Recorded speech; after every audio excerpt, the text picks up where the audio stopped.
I couldn't wait to see my hometown, but it's gone missing. The door of my truck groaned as I stepped onto the cracked pavement, the sound absurdly loud in the oppressive silence that smothered the town. I squinted against the dimming light, and for a moment it felt like stepping into an old photograph, one where time had faded all colours to a uniform grey. The streets of my childhood lay barren before me, stretched out in an unsettling welcome. I began to walk, my boots kicking up dust that seemed resentful at being disturbed. The buildings on either side were hollow shells of their former selves. Windows stared out like vacant eyes, panes shattered long ago by some forgotten violence. As I moved deeper into the heart of the town, each structure whispered a tale of decay. Peeling paint hung in strips from the wooden siding like flayed skin, and doors dangled on rusted hinges, opening and closing with ghostly moans as a breeze teased through the desolation. My throat tightened, and I could almost taste the dust that clung to my lips, feel the grime that was slowly painting my skin with its sickly patina. A shudder ran down my spine, not from the evening chill but from the realization that this abandonment wasn't just physical, it was a manifestation of something deeper, more sinister. With each step I took, the echo of my boots on the cracked pavement bounced off the silent buildings, a haunting metronome to my solitary march. There was an unnerving rhythm to it, as if the town's heartbeat had slowed to match my own thud, pause, thud. The sound seemed to grow louder with each step, reverberating off the abandoned storefronts and empty homes, filling the void around me with the palpable weight of aloneness. Hello? My voice cut through the stillness, desperate to find an ear other than my own. Is anybody here? A chill crept up my spine as my calls went unanswered, devoured by the desolate expanse. It felt as if the silence itself was alive, a thick, smothering entity that watched and waited. I approached a row of houses, their windows darkened and lifeless. What once held the flicker of television screens and the warmth of family dinners now offered nothing but shadows. I moved from house to house, dread gnawing at my insides. Each name I shouted feeling like a stone thrown into an abyss, no echo, no sign of life, just the void staring back. The oppressive atmosphere clung to me, whispering doubts and weaving fears that I couldn't shake. Was it paranoia, or did something unseen move in the periphery of my vision, skittering away whenever I turned to look? The longer I searched, the more the town's eerie emptiness began to feel like a living thing. With every unresponsive shout, with every glimpse into the vacant buildings, its presence grew stronger, suffocating hope, feeding on my isolation. The stiff breeze toyed with a crumpled piece of paper, skittering it across my path.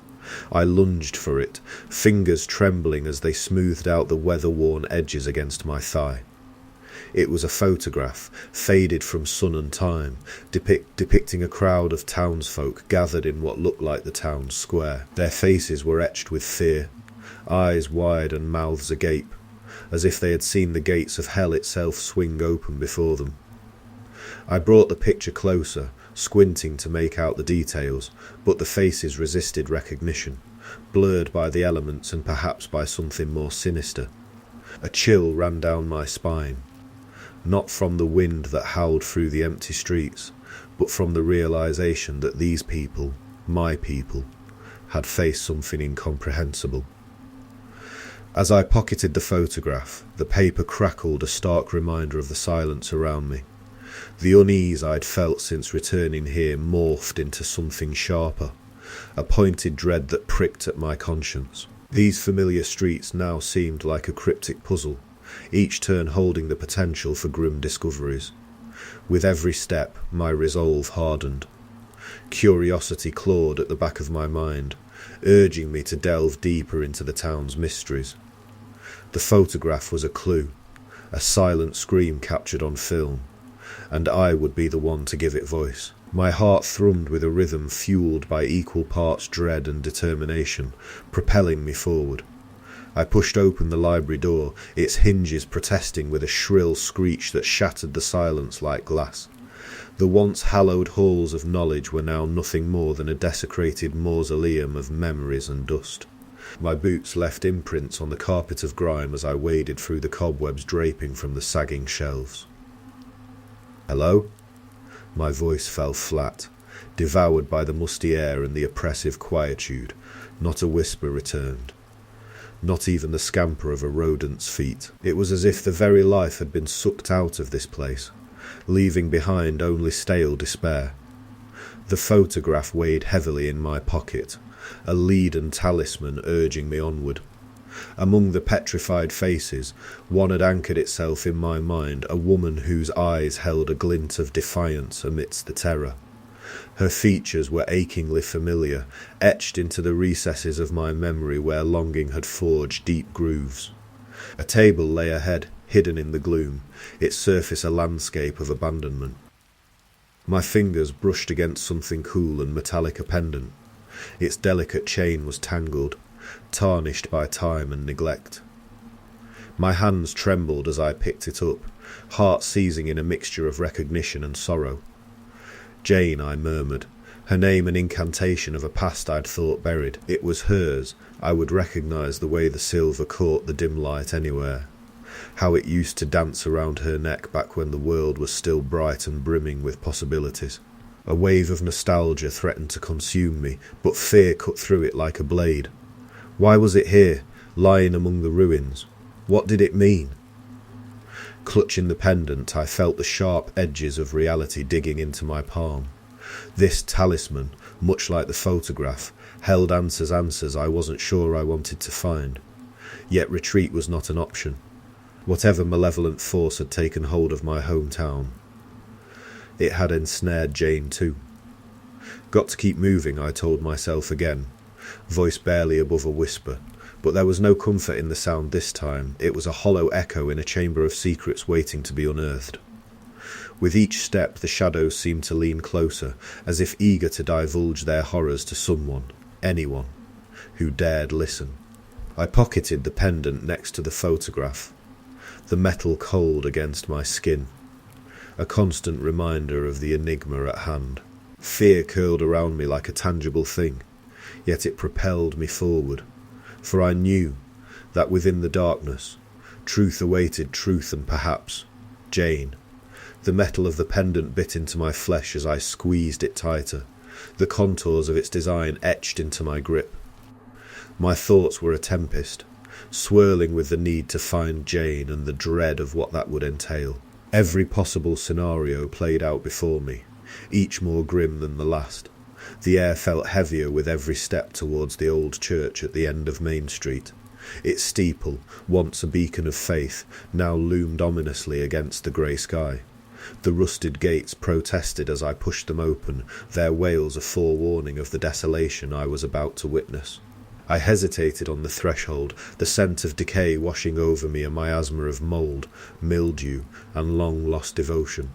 It was as if the structure itself exhaled the despair of countless forsaken prayers.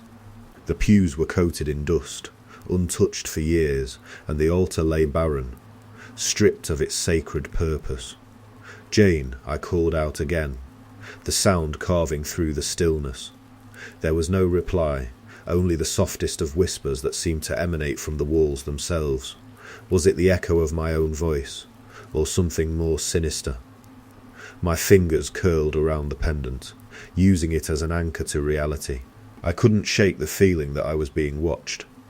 The unseen eyes were scrutinising my every move, eager for me to unravel the town's cryptic past. With cautious steps I ventured deeper into the sanctuary, the light from outside dwindling with every footfall. The pendant, once a symbol of adolescent yearning, now felt like a lodestone guiding me toward an inevitable truth, one that could very well be the end of me. But for Jane, and for my own haunted conscience, I pressed on, into the heart of the church and the darkness that awaited. The floorboards groaned beneath my boots, a discordant chorus with every step I took towards the altar. The air was thick with dust, each particle a silent witness to the decay that had infiltrated this once hallowed space. Shadows clung to the edges of the nave, their forms elongating and retreating as if breathing in time with my own laboured breaths.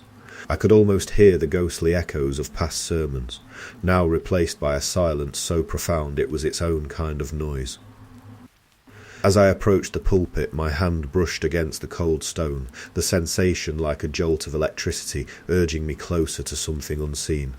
That's when I noticed it a door, partially ajar, nearly swallowed by the gloom. It was as if the church itself had conspired to keep this hidden sanctum from prying eyes. I pushed the door open, a cloud of ancient dust billowing into the air, and stepped inside. My heart hammered against my ribs, each beat a thunderous drum echoing off the walls of the tiny room. The dim light filtering in through a crack in the wall revealed rows of photographs, dozens of them, each one capturing a moment of pure horror. The townspeople stared back at me, their eyes wide with an unspeakable fear, mouths agape in silent screams. I picked up a photo, the edges brittle and curled. A young family huddled together, their faces contorted in anguish, as if they'd seen the very face of madness. Another showed an old man, his eyes hollow, a terror beyond comprehension etched into every wrinkle on his brow. Each photograph was a testament to an unknown nightmare, a frozen instant of an eternal torment that gripped the town. I fished out my cell phone, the screen a small beacon amidst the oppressive darkness. No signal. I wasn't too surprised, I was too far into the mountains to get anything. Still, a shiver ran down my spine at the thought, and I shoved it aside. The sun had long surrendered to the encroaching darkness, and with it, every familiar landmark of my boyhood town seemed to recede into shadowy obscurity. The road beneath my feet crumbled and cracked, like the spine of an ancient tome, winding me inexorably towards the outskirts where even the bravest souls dared not tread. It was here, amidst the chorus of cicadas and the rustle of unseen critters, that I stumbled upon a decaying relic of a house. A shiver coursed through me as I surveyed the structure. Its walls, once sturdy and inviting, now stood crooked and forlorn, their splintered wood and peeling paint a testament to years of neglect. Windows, clouded with the grime of ages, stared back at me like the vacant eyes of a long-forgotten corpse. The eerie atmosphere clung to me, a cold, damp cloak that I couldn't shake off. I turned to find the source, and there he was, Ezra Grimes in the flesh. The man was a spectre of his former self, his wild grey hair a tangled storm cloud atop his head, his body bent as though carrying an invisible burden on his stooped shoulders. Age had clawed at his features, leaving deep lines that spoke of decades lived in isolation, far from the embrace of society. "Hi." "Sorry to," I began. I felt the weight of his gaze, heavy with warnings unspoken, as I stood before the crumbling visage of his home.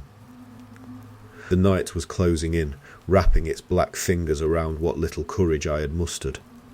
Yet despite the fear gnawing at my resolve, I knew I could not turn back. Ezra's voice crackled like an old record player, muttering about an ancient evil that arose from beneath the town and took the people with it, something about a debt that needed repaid.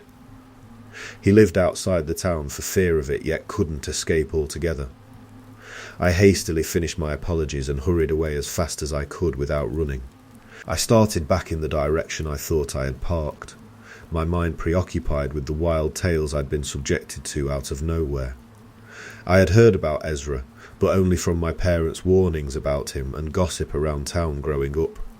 How had he managed to escape whatever he claimed took my parents and all their neighbours? It was all too bizarre, and I wondered whether I should pick up the pace or turn around, face my fears and get answers. Then I saw it. My palms were slick with cold sweat as I found the entrance, hidden away beneath the gnarled roots of an ancient oak. The air that greeted me was stale and unwelcoming, like the exhalation of a crypt long sealed. With a deep breath I stepped over the threshold, my flashlight's beam cutting a swathe through the oppressive darkness ahead. The descent was steep and treacherous, the earth itself seeming to swallow me whole. A sense of vertigo gripped me as I navigated the winding passages, and with each step the claustrophobic embrace of the tunnel grew tighter, the walls pressing in with silent menace. I had to crouch now, my hands skimming the rough surface, feeling the pulsating heartbeat of the earth itself, or perhaps it was something more sinister, something alive and watching. And then I saw them. There, in the quivering circle of my flashlight's glow, were figures hewn from nightmare itself. Their forms were vaguely humanoid but twisted, covered in slick iridescent scales that glistened wetly in the dim light. Eyes too many eyes gleamed with an uncanny intelligence, reflecting back my own terror. They moved with a disturbing fluidity, as if the laws of nature had been warped, their limbs bending in ways that defied anatomy. I stood frozen, caught in the gaze of these abominations, my heart thundering in my chest. The primal part of my brain screamed at me to flee, to escape this subterranean hell and never look back. But something else, some stubborn ember of resolve, refused to let me turn away. I had come searching for answers, and though every fibre of my being revolted at the sight before me, I knew that retreat would only leave me haunted by what-ifs. Through the winding tunnels I ran, the sound of my ragged breaths and pounding footsteps echoing off the close walls. The darkness seemed to thicken with each desperate stride, the flashlight's beam flickering erratically as if it too were succumbing to fear. Ahead I could see nothing but an abyssal void, yet behind I felt the relentless pursuit of the otherworldly horrors driven by a hunger that was not of this earth. Pulse thundering in my ears, I darted through the oppressive gloom, every shadow a harbinger of death. The creatures' hisses and guttural growls nipped at my heels, an auditory nightmare that spurred me to reckless speed. My boots slid on the damp earth as I careened around sharp corners, the stench of decay thick in my nostrils. Faint luminosity from the flashlight barely pierced the suffocating blackness, a lifeline growing dimmer with each gasping breath I took. I risked a glance over my shoulder, catching sight of slithering forms and twisted limbs reaching out towards me. Eyes, too many to count, glinted in the dark orbs filled with malevolence and ancient hunger. I stumbled, nearly falling prey to the uneven ground that seemed to conspire with the creatures. With a desperate lunge I regained my balance, refusing to become another lost soul in this subterranean hellscape. Escape was my only thought. Survival my sole desire. Yet even as I put distance between myself and the abominations, my mind seethed with turmoil. What arcane secret did this town cradle in its bosom to birth such monstrosities? Was it the same malignant force that had plagued my dreams since childhood, that had driven me away from home only to call me back when I least expected? I could not deny the magnetic pull of the truth. Nor could I ignore the primal voice within urging me to flee, to survive, to leave these horrors behind. But the seed of obsession had already been planted deep within my psyche, watered by Ezra's cryptic warnings and fertilized by my own haunted past. The howling pursuit waned as I navigated the labyrinthine tunnels, their pursuit thwarted by my frantic escape, or some unknowable boundary they dared not cross. My heart still raced, pounding against my ribcage with a ferocity that mirrored the terror that gripped me. Each step forward was a battle against the dread that clung to me like the cloying darkness itself. I slowed, my chest heaving, the sounds of my tormentors now lost to the stillness of the tunnels. Alone with my thoughts, I grappled with the questions that scratched at the edges of my sanity.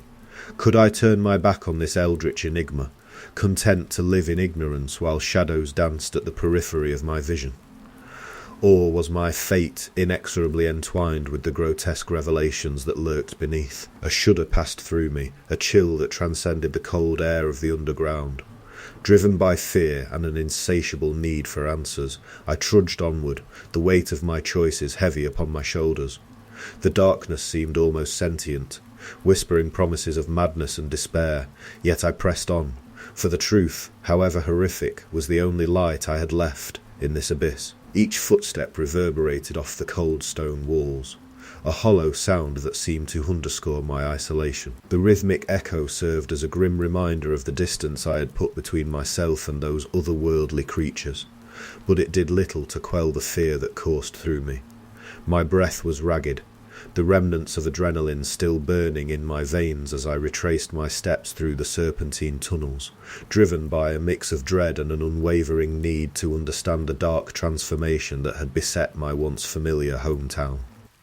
The darkness was absolute, a maw that threatened to swallow both light and sanity. With each twist and turn my sense of direction faltered, leaving me with the chilling realization that I was as much a prisoner of this place as I was its reluctant explorer. Walls closed in around me, their damp surfaces like the flesh of the earth itself, cold and unyielding. The air was heavy, suffused with the scent of decay and ancient secrets that lingered just out of reach, as if the very history of this cursed town was etched into the stones. I paused, straining my eyes in the futile hope of catching some hint of light or marker that would guide me back to the surface. But there was nothing, only the oppressive blackness that seemed to grow thicker with each moment. An enigmatic void where even the most tenacious of wills might be smothered by despair. The weight of the unseen bore down upon me, a constant reminder of how easily one could be lost here, both physically and in the tangle of one's own thoughts. "Keep moving," I muttered to myself, the sound of my voice startlingly alien in the silence. It was a command, a desperate plea, the only way to fend off the tendrils of panic that sought to take root in my mind. Each step forward was a victory against the encroaching shadows, a testament to the stubborn spark of human spirit that refused to be extinguished by the horror that dwelled beneath. As I wandered, the sensation that the path was shifting around me grew stronger. The tunnels no longer felt like mere passageways carved by man or nature, but like the innards of some colossal slumbering beast, stirring in its sleep. I could almost imagine the walls pulsating with malevolent life, reshaping themselves with intent and malice. A shiver crept up my spine, the cold whisper of doubt murmuring insidious thoughts. The air felt thick with it, as though every breath I drew was laced with the temptation to turn back, to flee this forsaken place and leave its cursed legacy buried in the dark. Was there truly anything left for me in this town, or was I merely chasing my own tail in a labyrinth designed for despair? My hand tightened around the flashlight, the beam flickering like a dying star in a void too vast to comprehend. Shadows danced and writhed across the tunnel walls, grotesque pantomimes of the creatures I had glimpsed. Each stutter of the bulb was a heartbeat skipped, a moment where darkness threatened to swallow me whole. The beam of my flashlight cut through the darkness, a solitary eye in an ocean of black. My breaths came in ragged gasps, echoing off the unseen walls with a hollow sound that seemed to mock my fragile grip on resolve. I moved forward, one hesitant step at a time, feeling the weight of the silence press down upon me like a physical force. The drip, drip, drip of water in the distance was the only indication that time hadn't frozen over in this subterranean void. It was a metronome of dread, counting down the moments of my sanity as I waded deeper into the abyss. There was something suffocating about the stillness, as if the very air had grown thick and viscous with anticipation of some unspeakable event. With each step the tunnel felt narrower, the ceiling lower. The claustrophobia was a living thing, a constricting serpent that wound itself around me, squeezing tighter with every shuddering breath. I could almost feel the ancient earth shifting imperceptibly above, threatening to bury me alive in this forgotten crypt. The damp chill of the tunnel clung to my skin like a second, cold sweat. My boots scuffed on the uneven ground as I paused, the beam of my flashlight quivering with the unsteady rhythm of my hand. I turned slowly, my back now facing the way I had so desperately wanted to flee. The weight of leaving my hometown pressed into me like the earth above, and I could almost hear the soft creaks of the tunnels, mocking my futile attempt at escape. I tore through the tunnel's suffocating darkness, propelled by an urgency that clawed at my insides. The weight of responsibility bore down on me, a crushing burden that I could not cast aside. They needed to know. I had to warn them, the authorities, anyone who would listen, about the abominations festering beneath the town. if only to spare others from the wretched fate that had befallen my neighbours, my friends. The light at the end of the tunnel finally broke through the omnipresent gloom, and I emerged into the fading daylight, gasping for the autumn air. My truck sat where I'd left it, a silent sentinel amidst the encroaching dusk. Climbing behind the wheel, I thrust the key into the ignition, the engine roaring to life with a reassuring rumble. As I sped down the familiar roads, the landscape blurred past in a haze of golden leaves and elongating shadows. Each mile was a desperate race against time, my gaze flicking to the road signs, then back to the fuel gauge, which seemed to tick lower with every passing second. How had I strayed so far from the interstate? The turns I made were ones I'd known since childhood, yet now they led me deeper into confusion. My heart hammered in my chest, echoing the thrum of the tyres on the asphalt. The needle on the fuel gauge crept toward empty, taunting me with its steady descent. The dread that had been my constant companion since entering the tunnels resurfaced, whispering doubts and stoking the fires of panic. I couldn't shake the feeling that some unseen force was guiding me away from salvation, further into the grasp of the unseen terror I sought to escape. "Damn it," I growled, as another sign pointed me in a direction that felt intuitively wrong. Had the roads always been this convoluted? A chill ran down my spine, and I shook my head in a futile attempt to clear it of the mounting fear. I pressed harder on the accelerator, willing the truck to carry me away from this place, from the secrets it held beneath its quaint veneer. But as each signpost slipped by, unreadable in the growing darkness, a sinking realization settled in my gut. "Can't be," I whispered, the words barely escaping my lips, but the grim truth stared back at me, unrelenting, from the dim glow of the dashboard lights. I was lost, and time was running out.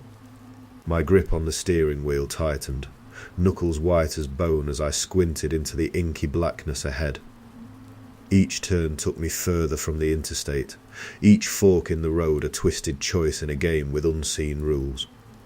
"Just find the highway," I muttered, repeating it like a mantra that might ward off the creeping dread. The truck's headlights cut through the darkness, but the light seemed to be swallowed whole by the oppressive night. Shadows danced at the edge of my vision, shapes morphing in the corners where the light didn't reach. The roads didn't make sense anymore. They looped and curled back upon themselves like the intricate patterns of a madman's sketchbook. I took a sudden left, hoping against hope it would lead me back to the route I knew so well. But the landmarks were unfamiliar, contorted silhouettes of what should have been the comforting shapes of my childhood memories.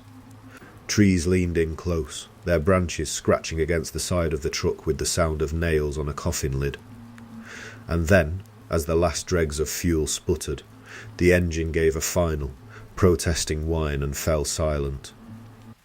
Momentum carried me forward until the truck rolled to a stop, the headlights' dim glow fading as I turned the key off.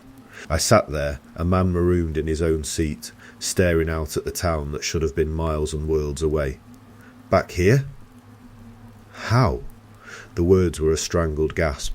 They hung in the air, unanswered, as the reality settled upon me with the weight of the ages.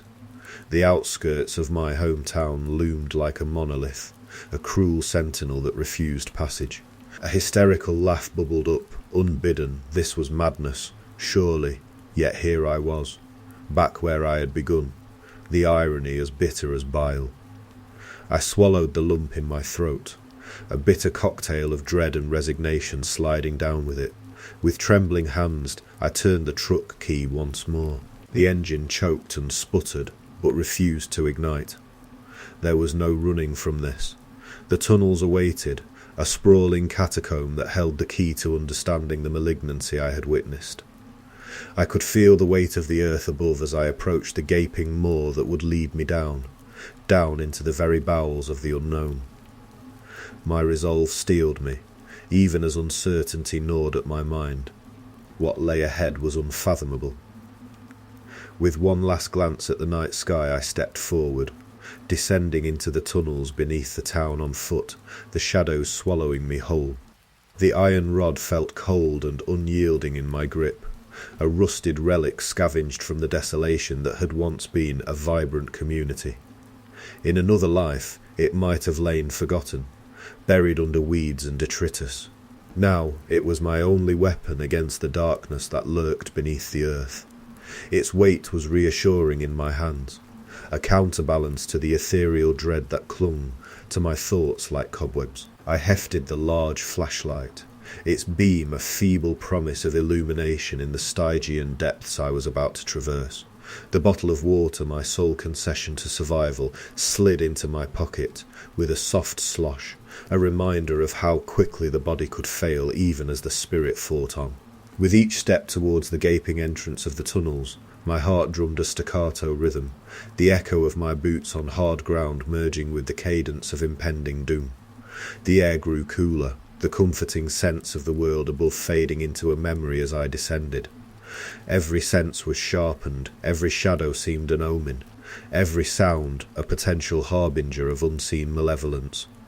The light from my flashlight sliced through the darkness ahead, but it felt like an affront, a challenge thrown at forces that should not be woken. My breath came in short gasps, the cool dampness of the tunnel walls pressing in on me, whispering of claustrophobia and entombment. The rhythm of my boots echoed off the stone, an erratic drumbeat to a song of dread that thrummed in my veins. Hours had passed, how many I couldn't say. Time seemed a mockery here in the bowels of the earth, where the shadows danced with malevolent glee. My grip on the iron rod tightened and loosened in time with the pounding of my heart. It was both talisman and tool, my only ally in this subterranean nightmare. "Keep moving," I muttered, the sound scraping against the silence that hung thick as the darkness itself. The air was chilled, yet sweat beaded on my brow, each drop a testament to the fear that gnawed at my resolve. But it was that very fear that spurred me onward, fueling my determination to uncover the fate of those lost souls who once called the town above their home. The flashlight in my other hand flickered, a cruel reminder that light and hope were finite resources here. Its beam revealed endless forks and junctions, each path indistinguishable from the last. I had marked my way at first, small scratches on the stone, but they too had vanished, or had I imagined them? No matter how methodically I navigated the tangle of passageways, they seemed to coil around themselves, an ever-tightening noose. Damn this place, I hissed as realization dawned with icy clarity. I was hopelessly lost. The bottle in my pack, once comforting in its weight, now mocked me with its emptiness. A dry swallow racked my throat, each breath a rasp of panic, as the walls closed in, eager to crush the life from me. The flashlight dimmed further, a dying star in an abyss that hungered for light. Desperation clawed at my chest, a living thing that set my legs in motion. I ran, heedless of direction, the echo of my flight a cacophony that raged in my ears. Each ragged inhalation was a plea, each exhalation a curse. At last, a light at the end grows steadily brighter, no longer just a pinprick in the distance, but a widening aperture to another world. My pace quickens, a mad dash fueled by the primal urge to flee the nightmare that has become my reality. The ground beneath me became uneven, treacherous with loose stones and debris, but I dared not slow. The light was close now, so close I could almost feel its warmth on my pallid skin. I stumbled, catching myself against the rough wall, the rusted iron rod clutched in my hand scraping against stone. It sparked, casting fleeting shadows that danced and twisted around me, mocking my escape. Almost there, I gasped, repeating the mantra that had become my anchor in this sea of darkness. The light was not just a way out, it was a promise that the waking world still existed beyond these cursed tunnels. Suddenly, cold air rushed to meet me, filling my lungs with the sweet taste of freedom. I burst through the narrow opening, stumbling into the open air. The brightness assaulted my senses, blinding after the long hours of gloom. I blinked rapidly, allowing my eyes to adjust, as the reality of the world outside slowly came into focus. Below me lay the town, vibrant and alive. The streets teemed with people, their laughter and chatter floating up to where I stood. They moved with purpose, unaware of the horrors that lurked just beneath their feet. I scanned the scene, taking in the familiar buildings, the winding roads I once knew as well as the back of my own hand. Cars rolled by, children played on the sidewalks, and shopkeepers hawked their wares, all under the benign gaze of an untroubled sky. This was the world I had left behind, the one I had fought so desperately to return to. For a moment I simply stood there, breathing in the crisp air, letting the sun warm my weary face. But even as the sounds of the town wrapped around me like a comforting blanket, I couldn't shake the feeling that something was amiss. That perhaps this sense of safety was nothing more than a fragile veneer, ready to shatter at the slightest touch. My legs carried me down the dew-slicked hill, gravity pulling me inexorably towards the quaint familiarity of my hometown. The air was rich with the scent of fresh baked bread and blooming flowers, but it was her image that anchored my descent. It was Jane, standing across the street like a beacon of simpler times. Her red hair danced in the sunlight, each strand aflame with the kind of warmth I hadn't felt in years. "Robert." She called out, her voice cutting through the disquiet that clung to me like the remnants of a nightmare. I wanted to call back, to let the sound of my own voice confirm that I was indeed here, among the living, and not lost in some murky dreamscape. But words failed me. They were prisoners of the awe welling up inside. She smiled, and for a heartbeat, my trepidation dissolved under the radiance of that familiar gesture. As I crossed the street, drawing ever closer to this fragment of my past, something miraculous transpired. There, materializing beside Jane with an almost ethereal grace, stood two figures I had long feared lost to the shadows of time, Harold and Margaret.